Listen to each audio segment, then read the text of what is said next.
Okay guys, so today हम लोग पूरा माइक्रो का चैप्टर नंबर 1 का वापस का रिवीजन कर रहे हैं, राइट। सो माइक्रो इकोनॉमिक्स की हम शुरुआत कर रहे हैं, और माइक्रो इकोनॉमिक्स की शुरुआत हम सबसे पहले यही समझ के करेंगे कि क्या होता है economics. Is that clear? And economics जो डेफिनेशन है वो दो चीज़ों से आई है। पहली चीज़ क्या थी बताइए? The problem of scarcity. और दूसरी जो चीज़ है उसे कहते हैं द प्रॉब्लम ऑफ चॉइस। मतलब इकोनॉमिक्स बना ही इसी प्रॉब्लम के लिए है। अगर ये प्रॉब्लम ही नहीं होता तो इकोनॉमिक्स एज अ सब्जेक्ट होता ही नहीं, राइट।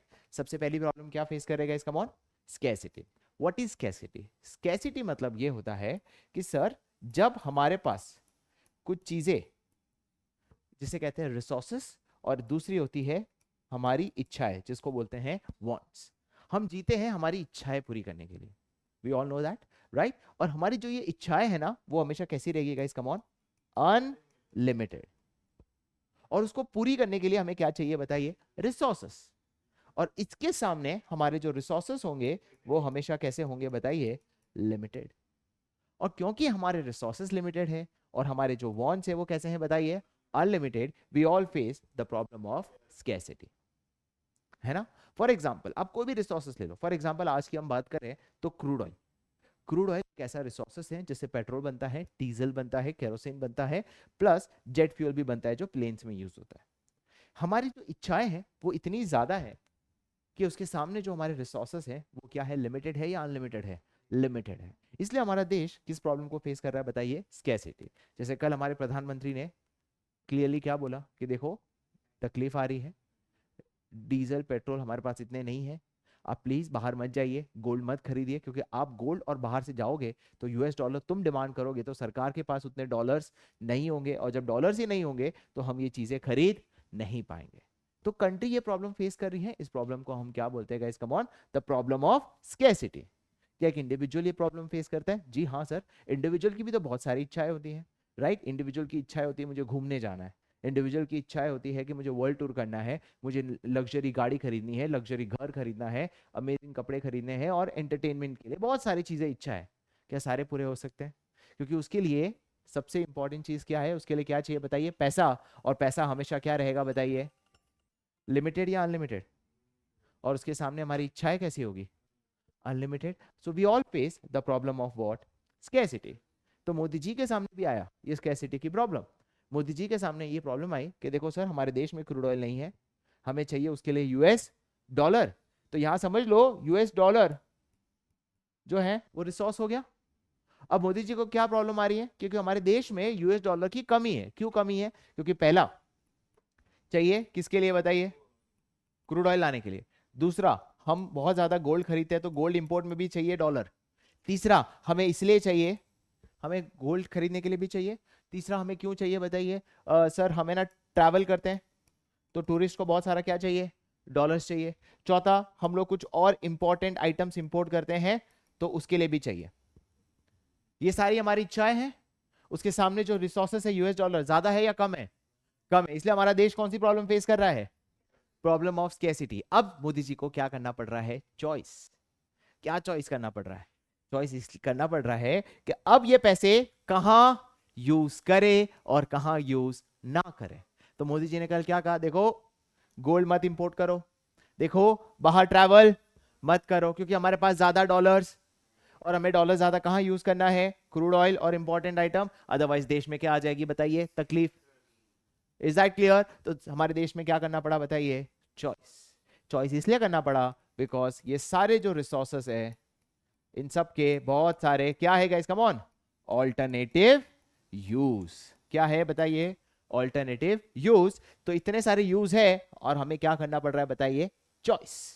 चॉइस क्या करना पड़ रहा है? कहां यूज करना है और कहां यूज नहीं करना है। तो इसलिए तो हमारे देश में किया, यही तो थी इकोनॉमिक पॉलिसी। कल अगर मोदी जी ये नहीं करते, लोग तो खर्चे जा रहे पैसा। देखो प्रॉब्लम क्या हो रहा है? डॉलर तो लिमिटेड है, जिसके पास बहुत पैसा है उसको क्रूड ऑयल के भाव से कोई फर्क पड़ेगा? कल 100 का 200 हो जाए, नहीं पड़ेगा ना। वो तो ट्रैवल करेगा ही, वो तो बाहर से गोल्ड लाएगा ही। उस चक्कर में जो गरीब लोग हैं उनके लिए क्रूड ऑयल क्या हो जाएगा? महंगा। और क्रूड ऑयल महंगा हो जाएगा तो देश में बहुत ज्यादा तकलीफ आ जाएगी। उन लोगों के लिए लाइफ जीना मुश्किल हो जाएगा। इसलिए तो सरकार ने क्या बनाई, इकोनॉमिक पॉलिसी। क्या है वो इकोनॉमिक पॉलिसी बताइए, to make a right choice. Is that clear guys? तो इकोनॉमिक्स किससे बना है बताइए, दो चीज, एक स्कैर्सिटी और दूसरी क्या है बताइए, चॉइस। Is that clear? क्या ये चीज समझ आई? ये हमारा पहला टॉपिक था, इसमें कोई डाउट है? ग्रेट। दूसरा, इकोनॉमिक्स के दो ब्रांच है। पहले ब्रांच को हम कहते हैं माइक्रो इकोनॉमिक्स और दूसरे ब्रांच को हम कहते हैं मैक्रो इकोनॉमिक्स। तो मुझे बताइए, अगर कोई भी आपको पूछे इकोनॉमिक्स के दो प्रॉब्लम क्या है, तो क्या बताओगे? One is the problem of choice, sorry problem of scarcity, and दूसरा the problem of choice. Scarcity क्यों है? Because resources are limited, wants are unlimited. Is that clear? और हमें क्या चॉइस करनी पड़ती है? बिकॉज रिसोर्सेस के बहुत सारे क्या है, ऑल्टरनेटिव यूज। क्या है क्लियर? समझ आया? राइट मुझे एक बात बताओ, अगर प्रॉब्लम ऑफ स्कैर्सिटी ही नहीं होती तो क्या प्रॉब्लम ऑफ चॉइस होती? क्यों? अगर आपके पास कमी नहीं है कुछ चीज करने के लिए तो चॉइस करने की जरूरत ही, आप अपनी सारी इच्छाएं पूरी कर लेते, पर ऐसा नहीं है ना। स्कैर्सिटी की प्रॉब्लम है तभी तो आपको क्या करना पड़ता है, the problem of choice. Is that clear guys? चलिए, इकोनॉमिक्स के दो चीज हैं, माइक्रो और macro. What is micro economics? जब यही प्रॉब्लम हम कहां पे पढ़ते हैं बताइए, इंडिविजुअल लेवल, तो उसे हम क्या कहेंगे बताओ, माइक्रो इकोनॉमिक्स। और यही प्रॉब्लम जब कंट्री लेवल पे पढ़ते हैं, जिसको हम बोलते हैं इकोनॉमी एज अ होल, उसे हम क्या कहेंगे guys, come on, macro economics. तो micro economics deals problems at individual level, macro में एट कंट्री लेवल। अभी बताइए ना प्रॉब्लम, कौन सी प्रॉब्लम बताई मैंने आपको? यूएस डॉलर की कमी पड़ रही है, बताइए ये कौन सी, माइक्रो या मैक्रो? सर मैक्रो सर, क्योंकि इकोनॉमी पूरी फेस कर रही है। जब आप अकेले जो प्रॉब्लम फेस करते हो उसे हम कौन सी ब्रांच कहते हैं, micro economics. Sir micro economics की तीन ब्रांच है। पहला कौन है, कंज्यूमर। दूसरा ये प्रॉब्लम कौन फेस करता है, प्रोड्यूसर। और तीसरा ये प्रॉब्लम कौन फेस करता है, मार्केट। पहला प्रॉब्लम कौन फेस करता है, कंज्यूमर। दूसरा प्रोड्यूसर और तीसरा कौन है, market. What problem consumer face, what to buy and what not to buy. Sir क्या खरीदूं और क्या नहीं खरीदूं, क्योंकि मेरे पास भी तो पैसा लिमिटेड है और मुझे इतनी सारी इच्छाएं पूरी करनी है, तो अब मुझे भी क्या करना पड़ेगा, चॉइस। और चॉइस क्या करना पड़ेगा कि क्या खरीदूं और क्या नहीं खरीदूं। गाइस क्लियर, कोई डाउट? राइट तुम्हारी भी तो इच्छाएं बहुत सारी है, सब क्या पूरी हो सकती है, नहीं। What to buy and what not to buy, और तुम्हें ये डिसीजन लेना पड़ेगा। और तुम्हारा अल्टीमेट एम क्या है बताइए, अल्टीमेट एम क्या है तुम्हारा, to obtain what, maximum satisfaction. ताकि आपको क्या मिल सके, मैक्सिमम सेटिस्फैक्शन, हाँ या ना? राइट तुम भी तो इसीलिए तो पैसा खर्चा करते हो, ताकि तुम्हें क्या मिल सके, सेटिस्फैक्शन। तुम तभी तो डिसीजन लोगे, सर मुझे लग्जरी कार भी खरीदनी है और ट्रैवल भी करना है। अब पैसे खाली 10 लाख पड़े, अब लग्जरी कार तो आएगी नहीं। लेट्स एक्सप्लोर द वर्ल्ड, हो सकता है मुझे उसमें ज्यादा सेटिस्फैक्शन मिले, किसी को गाड़ी खरीदने में ज्यादा सेटिस्फैक्शन मिले, व्हाटएवर। वो जो चॉइस कराने की हेल्प करेगा वो कौन करेगा सर, आपका इकोनॉमिक्स, जिसको हम कहते हैं माइक्रो इकोनॉमिक्स में। और इसके लिए जो आप थियोरी पढ़ोगे, इस थियोरी का नाम क्या है बताइए, थियोरी ऑफ कंज्यूमर बिहेवियर। कोई डाउट? क्या ये समझ आया? राइट सर क्या ये प्रॉब्लम प्रोड्यूसर भी फेस करता है? हाँ, जैसे आज आप सोचो आप प्रोड्यूसर हो और आपका एक ही काम है, क्या कमाना है धंधे में, प्रॉफिट। अपने को चाहिए प्रॉफिट। अब प्रॉफिट के लिए चलो मैंने तुम सबको 1-1 करोड़ रुपए दिए, पहली प्रॉब्लम क्या आएगी, क्या 1 करोड़ कम पड़ेंगे, 10 करोड़ कम पड़ेंगे? सर कितना भी दो कम ही पड़ेंगे, बट सवाल क्या आएगा, अरे क्या बनाऊं, खर्चना थोड़ी है, बनाना है, पहले प्रोडक्ट बनाना है। व्हाट टू प्रोड्यूस, क्या बनाऊं, गाड़ी बनाओ, ट्रैवलिज्म में पैसा डालूं, या कपड़े का फैक्ट्री खोल दूं? पर अल्टीमेट एम क्या है, प्रॉफिट कमाना है। तो एट द एंड प्रोड्यूसर की भी प्रॉब्लम क्या है बताइए, what to produce and what not to produce, ताकि प्रोड्यूसर को क्या मिल सके, मैक्सिमम प्रॉफिट। और इसके लिए जो थियरी पढ़ोगे उस थियरी का नाम क्या है, थियरी ऑफ प्रोड्यूसर बिहेवियर। क्या बोलते हैं इसको, theory of producer behaviour. Clear, पक्का। तीसरा कौन है बताइए, मार्केट। सर मार्केट क्या है, मार्केट जहां पे दो लोग मिलते हैं, बायर और इनमें होता है घमासान युद्ध। सर क्या चीज का युद्ध होता है, प्राइस का, राइट। जिन्होंने मेरी क्लास अटेंड की होगी उनको मैंने बताया था कि प्राइस कैसे डिटरमाइन होता है। दो लोगों के बीच में युद्ध है, वो कौन है युद्ध, कंज्यूमर और, क्योंकि कंज्यूमर को खरीदना है और प्रोड्यूसर को बेचना है, जिसको हम बोलते हैं कंज्यूमर मार्केट में क्या करता है बताइए, डिमांड, और प्रोड्यूसर मार्केट में क्या करता है बताइए, सप्लाई। इन दोनों के बीच में युद्ध क्यों है, क्योंकि दोनों का इंटरेस्ट अलग है सर।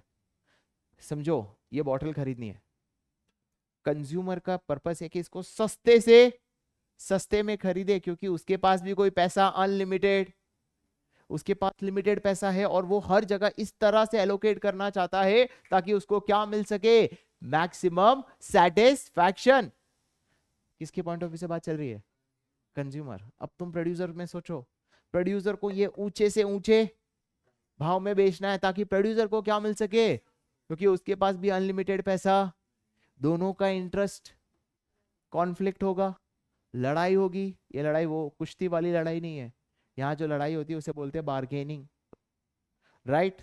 और ये दोनों मिलके डिसाइड करेंगे मार्केट में, बताइए क्या डिसाइड करेंगे, प्राइस। क्या अकेला प्रोड्यूसर प्राइस डिसाइड कर सकता है, जी नहीं। क्या अकेला कंज्यूमर डिसाइड कर सकता है प्राइस, नहीं। इन दोनों के बीच में क्या होगा, वो घमासान युद्ध। सर क्या होता है ये युद्ध, ये युद्ध कुछ नहीं है सर, बार्गेनिंग कहते हैं जैसे, राइट। फॉर एग्जाम्पल ये बॉटल है, प्रोड्यूसर ने बोला 500 में बेचूंगा, कंज्यूमर बोलेगा मुझे नहीं खरीदना है, तो क्या प्राइस डिटरमाइन हुआ। कंज्यूमर बोलता है 100 में खरीदूंगा, चलेगा, नहीं। प्रोड्यूसर बोलेगा मेरे को नहीं चलेगा। दोनों ने सेटिंग की, बोला 250 में खरीद लेते हैं, तो भी बेच ले। तो मार्केट का प्राइस कितना हुआ बताइए, 250। ये वो प्राइस है जिसमें कंज्यूमर खुश है, क्योंकि कंज्यूमर का क्या मिल रहा है बताइए, मैक्सिमम सेटिस्फैक्शन। प्रोड्यूसर भी खुश है क्योंकि प्रोड्यूसर को क्या मिल रहा है बताइए, मैक्सिमम प्रॉफिट। अरे समझ आया, तो राइट, इसी को हम क्या बोलते हैं गाइस, कम ऑन। ये सब कुछ कैसे डिटरमाइन होता है, थ्रू थियोरी ऑफ प्राइस। कैसा बताइए, थियोरी ऑफ प्राइस। कितने लोग को ये समझ आया माइक्रो इकोनॉमिक्स, प्लीज बताइए। क्लियर है माइक्रो इकोनॉमिक्स। चलिए अब आ जाते हैं मैक्रो। सर मैक्रो में क्या प्रॉब्लम है, मोदी जी की सबसे बड़ी तकलीफ क्या है। मोदी जी चाहते हैं हमारे देश में सब लोग खुश रहें। हमारे देश में जितने लोग भी डिमांड कर रहे हैं, डिमांड को क्या बोलते हैं बताइए, एग्रीगेट डिमांड। क्योंकि अकेले की डिमांड नहीं है, सबकी डिमांड है। क्या बोलो, अकेले की डिमांड है या सबकी डिमांड है, सबकी को क्या बोलते हैं, एग्रीगेट। सबकी डिमांड जितनी भी है, मेरे जो देश के जनता है वो जितनी भी डिमांड कर रहे हैं, उसकी मैं क्या कर दूं बताइए, एग्रीगेट सप्लाई। तो कोई तकलीफ आएगी, क्या कोई तकलीफ आएगी, नहीं आएगी। इस थियोरी को बोलते हैं थियोरी ऑफ व्हाट, इक्विलिब्रियम। क्या बोलते हैं बताओ, थियोरी ऑफ। मैं चाहता हूं मेरे देश के सभी लोग खुश रहें, मेरे देश में जितने लोग सब डिमांड कर रहे हैं मैं उधर सप्लाई करूं, मेरे देश में जितने लोग पेट्रोल मांग रहे हैं सबको पेट्रोल दे दूं, जितने भी गैस मांग रहे हैं सबको गैस अवेलेबल करा दूं, जो लोग भी खाना मांग रहे हैं सबको खाना मिल जाए। दुनिया में सबसे ज्यादा और प्रॉब्लम हो ही नहीं सकती ना। सर आप मानते हो ना डेवलप कंट्री में प्रॉब्लम क्या है, प्रॉब्लम है डेवलप कंट्री में, है थोड़ी प्रॉब्लम है, पर हमारी जितनी प्रॉब्लम क्यों नहीं है, क्योंकि जितना लोग डिमांड कर रहे हैं उतनी सरकार सप्लाई सप्लाई कर पा रहा है, इसलिए वहां के लोग खुश है। हमारे देश में नहीं कर पा रहे, इसलिए हमारे देश के लोग खुश नहीं है। Is that clear. तो हमारे देश में किस किस की प्रॉब्लम है बताइए, जिसे बोलते हैं थियोरी ऑफ डिस इक्विलिब्रियम, जिसमें कहते हैं दो प्रॉब्लम है सर। कुछ जगह डिमांड है, कुछ जगह डिमांड इतनी है पर सप्लाई उतनी नहीं है, और कुछ जगह डिमांड है, सप्लाई बहुत है और डिमांड नहीं है। इसको हम कहते हैं इकोनॉमी में द प्रॉब्लम ऑफ इन्फ्लेशन और द प्रॉब्लम ऑफ डिफ्लेशन, है ना? ये प्रॉब्लम है कि नहीं? आज प्रॉब्लम महंगाई की तो है। मोदी जी कल क्यों आए? क्योंकि उनको पता है कि अगर तुम सब डॉलर गोल्ड और किस में, बताओ बताओ, अगर तुम अपना सारा पैसा किस में खर्च कर दोगे? कहाँ रख लिया? सब पैसा अगर गोल्ड और ट्रैवलिंग पे डाल दोगे, तुम्हारे पास डॉलर ही नहीं बचेंगे क्या लाने के लिए? Crude oil. इसलिए मार्केट में किसकी सप्लाई कम हो जाएगी बताइए? Petrol, diesel. और तुम डिमांड तो करोगे ही, रखना तो तुम्हें है ही। तो फिर इसकी वजह से क्या हो जाएगा? भाव बढ़ जाएंगे। पेट्रोल का भाव जो 100 रुपए है वो कितने हो जाएंगे? 150, 200। महंगाई का तकलीफ सबसे ज्यादा किसको होता है? एक आम आदमी को। क्योंकि उसके लिए खाना पीना महंगा हो जाएगा, रहना महंगा हो जाएगा। सर आप इतने खुश क्यों हो? खाना पीना, रहना, बहुत सारी चीजें महंगी हो जाएगी। इस प्रॉब्लम को हम कौन सी प्रॉब्लम कहते हैं guys? Come on, the problem of inflation, right? Inflation की वजह से देश में सबसे ज्यादा क्या वैल्यू कम हो जाती है? आपकी इनकम की वैल्यू क्या हो जाती है बताइए? कम। सर क्यों? आज अगर 5,000 दूं, यहाँ से 50 साल पहले 5,000 दूं, क्या उस 50 साल पहले 5,000 की वैल्यू थी क्या? हाँ सर, उसकी बहुत वैल्यू थी। उस 5,000 में बहुत कुछ आता था। आज इस 5,000 में कुछ भी, क्योंकि जब प्राइस बढ़ती है तो आपकी जो इनकम वैल्यू है वो क्या हो जाती है? कम। अरे क्लियर? दूसरी कौन सी प्रॉब्लम है बताइए? डिफ्लेशन। ये कब होता है? जब मार्केट में सप्लाई इतना सारा है और डिमांड नहीं है, जिसको मार्केट में तुमने सुना होगा धंधे में मंदी आ चुकी है ना? अब मंदी किस में आएगी बताइए? जब एसेंशियल चीजों की महंगाई होगी तो लग्जरी चीजों की कोई डिमांड करेगा? और जब लग्जरी चीजों की डिमांड नहीं करेगा तो कौन सी प्रॉब्लम आ जाएगी? डिफ्लेशन। बोलेंगे मार्केट में डिमांड ही नहीं है, मार्केट में बहुत ज्यादा क्या आ चुकी है? मंदी। और मंदी में आएगी तो उस प्रॉब्लम को बोलते हैं, उसी वजह से देश में बहुत ज्यादा क्या होगा बताइए? अनएम्प्लॉयमेंट। यही तो डर सता रहा है मोदी जी को। एक जगह इन्फ्लेशन और एक जगह, इन्फ्लेशन की वजह से महंगाई बढ़ेगी और डिफ्लेशन की वजह से देश में क्या बढ़ेगी बताइए? बेरोजगारी। ये है मैक्रो इकोनॉमिक की प्रॉब्लम, जिस प्रॉब्लम को हम बोलते हैं the theory of disequilibrium. आप चाहते कहाँ हो? कि आप कहाँ पे हो? थियरी ऑफ, जहां पे ईडी और एएस हमेशा क्या रहे बताइए? इक्वल। पर नहीं हो पा रहे, इसलिए हम कहाँ पे हैं? Theory of dis. और इसको ठीक करने के लिए हमारी तीसरी थियरी आती है,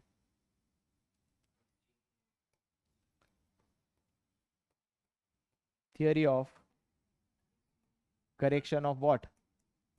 डिस इक्विलिब्रियम। अब इसका मतलब क्या है? ध्यान से सुनो।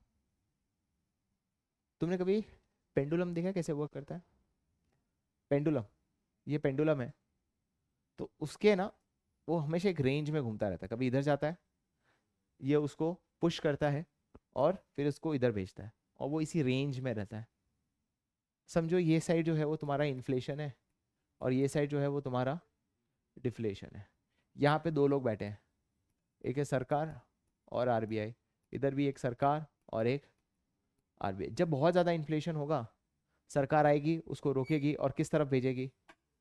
डिफ्लेशन। जब बहुत ज़्यादा डिफ्लेशन होगा, सरकार आएगी रोकेगी और किधर भेजेगी? इन्फ्लेशन।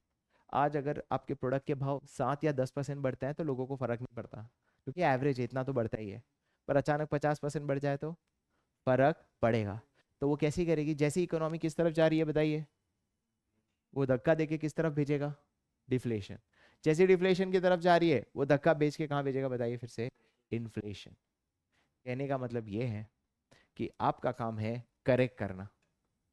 अब वो कैसे करेक्ट करते हैं वो अभी नहीं पढ़ेंगे, वो कब पढ़ेंगे बताइए? तुम्हारे 12th में, राइट? और वो 3 पॉलिसी है जिसका नाम तुम्हें याद रखना है। ऑब्वियसली मैं तुम्हें समझा नहीं पाऊंगा वो। एनीवन? पहली पॉलिसी है मॉनेटरी पॉलिसी, जो कौन लाता है बताइए? आरबीआई। दूसरी पॉलिसी है फिस्कल पॉलिसी, जो कौन लाता है? सरकार। और तीसरी पॉलिसी है एक्सचेंज रेट। क्या देख के बोल रहा है?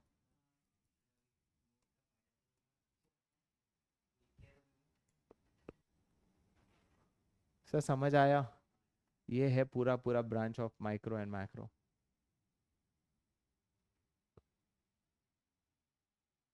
कोई डाउट? यहाँ तक कोई डाउट है तो आप पूछ सकते हैं। माइक्रो एंड मैक्रो का डिफरेंस। इसके पहले हमने कौन सा पढ़ा था बताइए? Economics, the problem of scarcity and the problem of choice. Why we all face the problem of scarcity? Because resources are limited, wants are unlimited. And why we face the problem of choice? Because resources have alternative uses. Second, जब ये problem हम individual level पे पढ़ते हैं that is micro, और यही problem country as a whole पढ़ते हैं तो मैक्रो। माइक्रो में 3 थियरी पढ़ेंगे, theory of consumer behaviour, theory of producer behaviour and theory of price. Consumer behaviour problem ये सॉल्व कराएगा क्या खरीदो क्या ना खरीदो ताकि आपको क्या मिल सके, मैक्सिमम सेटिस्फैक्शन। प्रोड्यूसर क्या बनाओ क्या ना बनाओ ताकि आपको क्या मिल सके, मैक्सिमम प्रॉफिट। और प्राइस एक ऐसी चीज है जहां बायर और सेलर दोनों के इंटरेस्ट को फुलफिल करके क्या डिटरमाइन करने में हेल्प करेगा बताइए, प्राइस। मैक्रो में कौन सी प्रॉब्लम है बताइए? आप चाहते हो कहाँ रहो, मतलब जहां जितना हमारी प्रजा डिमांड कर रही है उतना ही हम सप्लाई करें, पर ऐसा होता है क्या? हम हमेशा कहाँ पे होते हैं? या तो हम इन्फ्लेशन में होते हैं या तो डिफ्लेशन। इन्फ्लेशन में आपकी इनकम कम होती है और डिफ्लेशन में देश की बेरोजगारी बढ़ती है। इस प्रॉब्लम को सॉल्व करने के लिए हम लोग क्या बनाते हैं? Correction of disequilibrium. क्या ये चीज क्लियर हुआ? समझ आया? राइट? क्या हम आगे बढ़े? और अब हम करने वाले हैं the next part of this chapter which is what is the difference between a positive economics and a normative economics.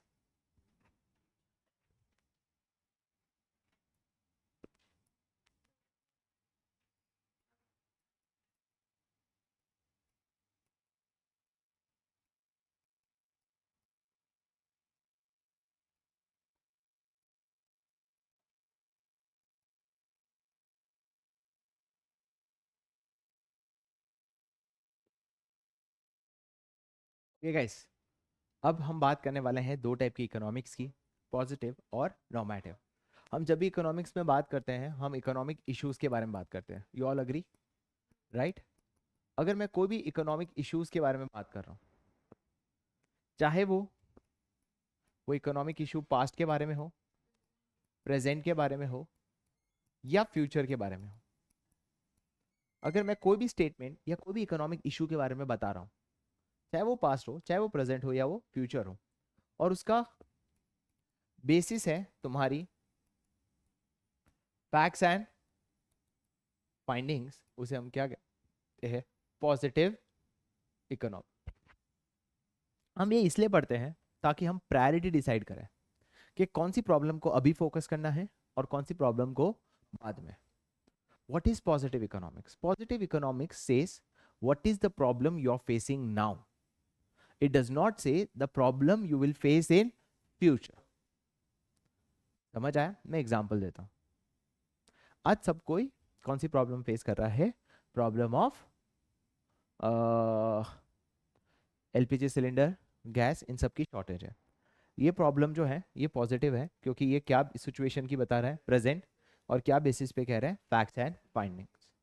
सिर्फ इतनी ही प्रॉब्लम को बेसिस पे सरकार ने अगर ये डिसाइड कर लिया कि चलो क्योंकि प्रॉब्लम ऑफ गैस सिलेंडर की है तो हम सबको सस्ते में बांट देते हैं, हम ले लेते हैं लोन, और लोन लेके हम सिलेंडर खरीद लेते हैं महंगे में और सबको फ्री में बांट देते हैं, तो आज की प्रॉब्लम तो सॉल्व होगी कि नहीं होगी? होगी। तो क्या इससे फ्यूचर में प्रॉब्लम बढ़ेगी कि नहीं बढ़ेगी? द आंसर इज बढ़ेगी। फ्यूचर में कौन सी प्रॉब्लम बढ़ेगी? सरकार लोन ले रहा है तो फ्यूचर में चुकाएगा कौन? सरकार फ्यूचर में बैंकक्रप्ट हो जाएगी तो देश में कौन सी प्रॉब्लम आ जाएगी? अनएम्प्लॉयमेंट की। राइट? क्योंकि सरकार पैसा कैसे चुकाएगा?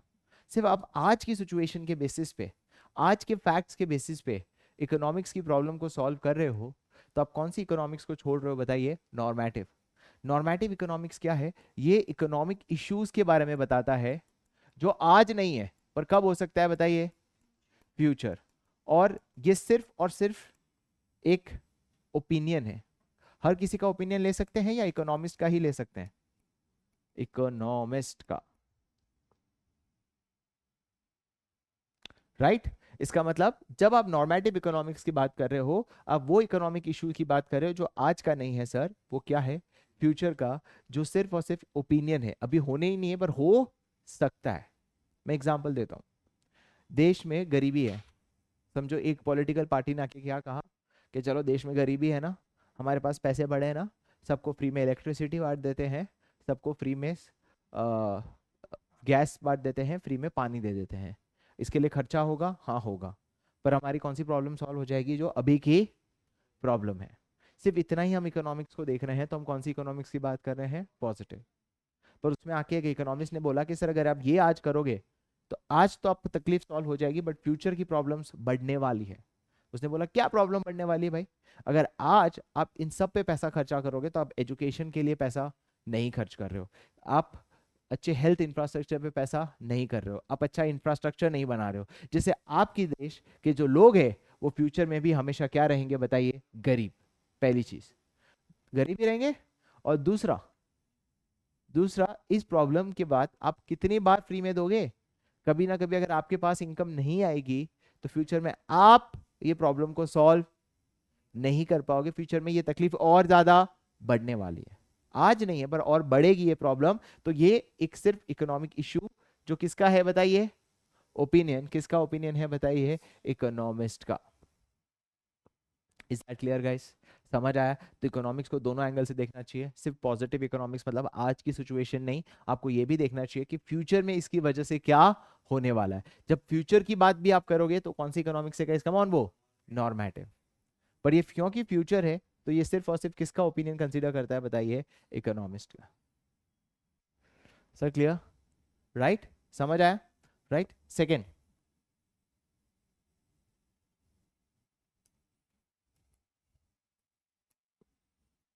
इसलिए इसके जो भी स्टेटमेंट है वो कैसा होता है? पास्ट होता तो कैसा होता बताइए? What was. प्रेजेंट है तो what is, and what will be, मतलब क्या होगा आगे। राइट? और इसका व्हाट, हाँ would be, what will be या व्हाट वुड बी। और यहाँ पे होता है व्हाट ओट टू बी, मतलब ये वो प्रॉब्लम है जो हो सकता है, होगा कि नहीं होगा पता नहीं, बट हो सकता है। तो उन प्रोबेबिलिटी को भी आप कंसीडर कर रहे हो, तो आप कौन सी इकोनॉमिक्स को भी कंसीडर कर रहे हो guys? Come on, normative. Sir समझ आया? सिर्फ आज की इकोनॉमिक इशू नहीं सर, फ्यूचर में होने वाली प्रॉब्लम्स को भी आपको कंसीडर करना चाहिए। Is that clear guys? समझ आया नॉर्मेटिव क्या बात करता है? एग्जाम्पल देता हूँ। आज सपोज गवर्नमेंट ये सोचे कि देखो आज हमारे देश में एलपीजी सिलेंडर की प्रॉब्लम है ना, हम क्या करते हैं, आज ये प्रॉब्लम है तो ऐसा कुछ कर लेते हैं जिससे हम दुनिया भर से लोन ले लेते हैं। क्यों मोदी जी पब्लिक के पास गया गोल्ड मांगने के लिए? गोल्ड मत खरीदो, ऐसा करते हैं दुनिया से लोन ले लेते हैं और आज की प्रॉब्लम सॉल्व हो जाएगी। पर खाली इतना ही सोचोगे तो कौन सी इकोनॉमिक सोच रहा हो? पर अगर सर लोन ले लोगे, फ्यूचर में नहीं चुका पाए तो बाकी के देश आप में क्या करेगी बताइए? इंटरफेरेंस। और इंटरफेरेंस करेगी तो आपकी इंडिपेंडेंस नहीं रहेगा, आपको उनके लिए झुकना पड़ेगा। जैसे आज पाकिस्तान झुकता है किसके ऊपर? यूएस। यूएस कुछ भी करे, पाकिस्तान जो बोलेगा डोनाल्ड ट्रंप, उसको हाँ या ना में बोलना पड़ता है, क्योंकि उसके पास कोई खुद की इंडिपेंडेंस ही नहीं है। वो किससे बिका हुआ है? यूएस से, क्योंकि उन्होंने क्या लिया है बताइए? बहुत सारा लोन। इसलिए हमारे मोदी जी ने कहा कि हम नहीं लेंगे लोन। हम क्या करना चाहते हैं? आप लोग गोल्ड कम खरीदो तो डिमांड अपने आप क्या हो जाएगी? यूएस डॉलर की कम। क्योंकि मैं सिर्फ आज का नहीं सोच रहा हूं, मैं फ्यूचर वाले प्रॉब्लम्स को भी कंसीडर कर रहा हूं। Is that clear guys? समझ आया? सर ये वो स्टेटमेंट्स है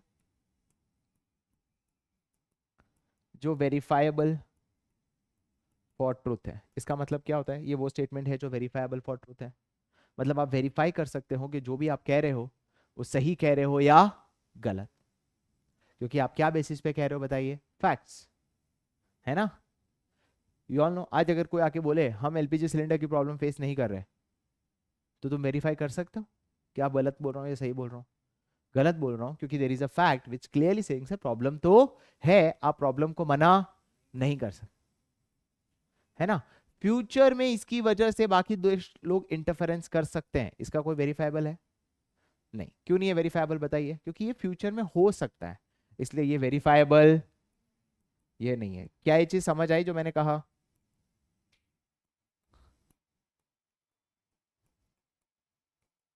क्या ये चीज समझ आई? अरे फ्यूचर में हो सकता है कि बाकी के देश के लोग पे हम डिपेंडेंट हो जाएंगे, हमारा देश बैंक करप्ट हो जाएगा, क्या ये वेरीफाइबल है? नहीं। पर ये हो सकता है, क्योंकि ये किसका मानना है बताइए? इकोनॉमिस्ट। सर समझ आया? एंड लास्ट, सर इसमें कोई जजमेंट की इन्वॉल्वमेंट नहीं है, पर हाँ सर, इसमें बहुत ज़्यादा किसकी इन्वॉल्वमेंट है बताइए? जजमेंट। क्यों जजमेंट की इन्वॉल्व है? बिकॉज आप ओपिनियन दे रहे हो यार, आपका बहुत ज़्यादा आपने प्रेडिक्ट किया हुआ है कि ये प्रॉब्लम आ सकती है, क्योंकि दूसरे देशों में ये देखा हुआ है आपने। इसे कहते हैं, इसके अंदर बहुत ज़्यादा क्या इन्वॉल्वमेंट है बताइए? जजमेंट। तो इकोनॉमिक्स के दो पार्ट है, पॉजिटिव एंड नॉर्मेटिव। पॉजिटिव जो आज की प्रॉब्लम को देखता है, नॉर्मेटिव आज के साथ साथ फ्यूचर की प्रॉब्लम्स को भी कंसिडर करता है। और जब आप इकोनॉमिक्स देखो, आपको दोनों प्रॉब्लम्स को कंसिडर करना है, positive as well as normative. आज की प्रॉब्लम सॉल्व करो, बट देखो फ्यूचर में उससे प्रॉब्लम और बढ़ने वाली है या कम। Is that clear guys? क्या ये चीज समझ आया? पक्का क्लियर हुआ? तो पॉजिटिव इकोनॉमिक्स किसके बारे में बात करता है? इश्यूज जो पास्ट प्रेजेंट और future based on what's? Facts and findings. ये सिर्फ और सिर्फ इश्यूज कौन से हैं बताइए? ओपिनियन किसके हैं? इकोनॉमिस्ट। अरे क्लियर? इसके जो भी स्टेटमेंट है वो क्या थे, क्या था, क्या है और क्या होगा। होगा मतलब विद श्योरिटी, यहाँ क्या हो सकता है ये वेरीफाई कर सकते हो, ये वेरीफाई। इसके अंदर बहुत ज़्यादा क्या इन्वॉल्वमेंट है, और इसमें बिल्कुल भी जजमेंट की इन्वॉल्वमेंट नहीं है। Is that clear guys? क्या ये चीज़ समझ आया? पक्का? क्या मैं आगे बढ़ाऊं? ओके ओके गाइस, तो अब हम सबसे हमारा जो नेक्स्ट टॉपिक है वो है इकोनॉमी क्या होता है। इकोनॉमिक्स नहीं, इकोनॉमी क्या होता है, right? What is an economy? Economy मतलब आप एक ऐसा सिस्टम बनाया है एक एरिया में, मतलब इंडिया जैसी कंट्री के एरिया हुआ, वहां पे एक ऐसा सिस्टम बना है जहां लोग काम करेंगे for, they will earn for their living. मतलब अगर आज आप सबको लिविंग करना है, मतलब ऑब्वियसली या तुम या तुम्हारे पेरेंट्स एक ऐसे सिस्टम में काम कर रहे हो जहां आप सब लोग पैसा कमा रहे हो ताकि आप अपनी लिविंग जी सको, है ना? इसमें दो टाइप की इकोनॉमी होती है, सिंपल इकोनॉमी और कॉम्प्लेक्स। सिंपल इकोनॉमी वो इकोनॉमी थी जो बहुत पहले हुआ करती थी। आज की जो इकोनॉमी है उस इकोनॉमी को हम क्या बोलते हैं? कॉम्प्लेक्स। सर क्या होती है सिंपल इकोनॉमी? सिंपल इकोनॉमी ये होती थी जहां लोगों की जो वांट्स थी ना, वो बहुत ज़्यादा लिमिटेड थी। और ये कॉम्प्लेक्स इकोनॉमी ऐसी है जहां लोगों की जो वांट्स है वो बहुत ज़्यादा कैसा है बताइए? इनॉर्मस है। खत्म ही नहीं हो, इनॉर्मस। इनॉर्मस मतलब बहुत ज़्यादा, राइट? जैसे इमेजिन करो यहाँ से तुम 80-90 ईयर्स या 100 ईयर्स पहले जाओ। उस वक्त लोगों की क्या नीड थी? क्या गाड़ियाँ हुआ करती थी? नहीं। क्या लोग ट्रैवल करते थे? नहीं। रिसोर्सेज मतलब इन्वेंशन नहीं हुए, बट लोग तो थे, इच्छाएं तो थी। तो गाइस व्हाट होगी उस वक्त की? क्या इच्छाएं होगी? सोचो तुम, ज़्यादा से ज़्यादा एक घर होता था, बहुत ही लिमिटेड घर। सेकेंड, सिंपल इकोनॉमी जहाँ वो लोग लिविंग से अपना जीना पूरा करते थे, मतलब खाना इतना हो जाए जिससे मेरा सर्वाइवल हो जाए। आज के दिन हम खाने का सोचते भी नहीं है, इतना खाना है हमारे यहाँ कि हमें सोचना पड़ता है कि हम घर पे खाए या बाहर का। उस टाइम तो ऐसा कुछ ऑप्शन था नहीं ना, कैफेज जाना, फिर होटल्स जाना। उससे सिंपल लिविंग थी जहाँ पे लोग कमाते थे ताकि वो सर्वाइवल कर सके। ज़्यादा नीड्स थी नहीं, कपड़े लिमिटेड होते थे। आज तो भाई कपड़ों की भी अलग अलग डिमांड है, night dress, day dress, airport dress, travel अलग, ये ने वो ने, मतलब कोई लिमिट ही नहीं है उसकी, राइट? उस जमाने में थी क्या? नहीं यार, लिमिटेड थी। क्यों? क्योंकि जब वॉन्ट्स लिमिटेड थे तो इंटरडिपेंडेंस कम था या लिमिटेड था बताइए? इंटरडिपेंडेंस भी लिमिटेड था, क्योंकि जब इच्छाएं कम तो आप डिपेंडेंसी कम रखोगे ना। आज हमारी इच्छाएं इतनी ज़्यादा है तो हम कितने लोगों पे डिपेंडेंट है? हम कपड़े के लिए हम इतने लोगों से डिपेंडेंट है, ट्रैवल के लिए कितने लोगों से डिपेंडेंट है कि जब तक कोई सर्विस देगा नहीं, हम हमें हमारे वांट्स कैसे फुलफिल होंगे? तो आज हमारी इंटरडिपेंडेंसी बहुत ज़्यादा है, राइट? क्योंकि हमारे वांट्स इनॉर्मस है, हमारी इंटरडिपेंडेंसी भी बहुत ज़्यादा इनॉर्मस है या बहुत ज़्यादा है। अब क्योंकि उस वक्त इंटरडिपेंडेंसी कम थी तो लोगों को कमाने की भी ज़्यादा ज़रूरत नहीं थी। इनकम भी लोगों की क्या होती थी बताइए? लिमिटेड। और यहाँ पे तो ऑब्वियसली इनकम हाई होनी ही पड़ेगी। क्यों हाई होनी पड़ेगी? सर इच्छाएं इतनी ज़्यादा है, तो ऐसी कॉम्प्लेक्स इकोनॉमी में आपको दिन भर काम करना ही पड़ता है ताकि आप अपनी इच्छाएं पूरी कर सको। उस वक्त लोग बहुत फ्री बैठते थे, सुबह 10-11 बजे 9 बजे काम पे जाते थे। You will find max to max 3 से 4 बजे काम करके they used to be very free, है ना? अगर तुमने देखा हो पहले शादियां भी होती थी तो लोग एक एक महीने पहले चले जाते थे। हाँ, राइट। गांव जाते थे तो 2-3 महीने वहीं रुकते थे। आज भी अगर तुम देखो जो वर्कर्स आते हैं बिहार या यूपी से, जब वो जाते हैं वो 2-3 महीने वहीं रुकते हैं। क्या रीज़न है? रीज़न ये है कि जब आपकी वांट्स ही लिमिटेड है तो आपको ज़्यादा पैसा कमाने की ज़रूरत नहीं। जब पैसा कमाने की ज़्यादा ज़रूरत नहीं है तो काम करने की क्या ज़रूरत है? आज क्योंकि हमारे वांट्स बहुत ज़्यादा इनॉर्मस है तो उसको पूरी करने के लिए हमारी इनकम भी बहुत ज़्यादा क्या होगी बताइए? हाई।